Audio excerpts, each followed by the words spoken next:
I'm Rebecca Zabinski, Director of Artistic Planning for the Houston Symphony. I mean, what I remember when we were talking about these programs and this theme, tragedy and triumph, is, sometimes it's not like, oh, this is a theme that we want to find music to go with. Sometimes the music brings the theme forward, and so we were talking about two pieces that year I wanted to have in the season, and one was Mahler 6, which is nicknamed the Tragic Symphony, and Beethoven 3, which is known as the Eroica Symphony, and talking about where we put everything in the season, and it just kind of came together. And I think it was Uri that said, oh, tragedy and triumph, and this is it, and that's sort of how it came to be. And I think that when you think of Mahler 6 and also Beethoven Eroica, there's definitely both of those aspects, tragedy and triumph, in both the symphonies themselves, but also the lives of the composers who wrote those pieces.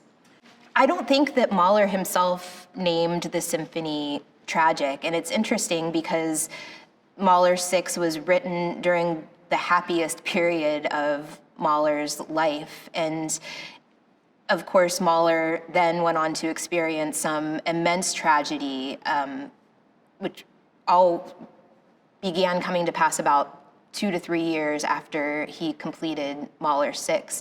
And his wife, Alma, thought maybe he had cursed himself by exploring this theme of tragedy and this dark, brooding symphony that is Mahler 6.